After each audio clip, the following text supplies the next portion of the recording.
Hi friends, welcome back to my channel. ఈరోజు చాలామందికి కన్ఫ్యూజ్గా ఉండే ఒక టాపిక్ గురించి మనం మాట్లాడుకుందాం. What is digital marketing? Digital marketing అంటే ఏంటి అంటే మన బిజినెస్ని ఆన్లైన్లో ప్రమోట్ చేయడమే డిజిటల్ మార్కెటింగ్. సో ఇంతకు ముందు రోజుల్లో ఎలా యాడ్స్ రన్ చేసేవారు అంటే న్యూస్ పేపర్స్, బ్యానర్స్, పాంప్లెట్స్ని యూజ్ చేసుకొని యాడ్స్ రన్ చేసేవారు. అదే నౌఏడేస్లో మనం అదే యాడ్ని రన్ చేయాలి అంటే ఆన్లైన్లో ప్రమోట్ చేస్తున్నాం. ఎందుకంటే జనాలంతా ఉండేది ఆన్లైన్లోనే కాబట్టి, like social media, YouTube, Instagram, Facebook. అందుకని ఆన్లైన్లో రన్ చేస్తున్నాం. ఇలా ఆన్లైన్లో యాడ్స్ రన్ చేయడం అనేది డిజిటల్ మార్కెటింగ్లో ఒక పార్ట్.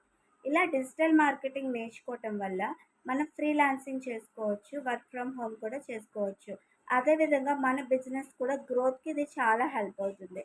డిజిటల్ మార్కెటింగ్ ఎవరు నేర్చుకోవచ్చు అంటే ఎవరైనా నేర్చుకోవచ్చు. స్టూడెంట్స్ నేర్చుకోవచ్చు, ఆల్రెడీ జాబ్ చేస్తున్న వాళ్ళు నేర్చుకోవచ్చు, అలానే హౌస్ వైఫ్స్ కూడా నేర్చుకోవచ్చు. సో ఇలాంటి విషయాలు మరెన్నో నేర్చుకోవాలంటే మన ఛానల్ని ఫాలో చేయండి. Thank you.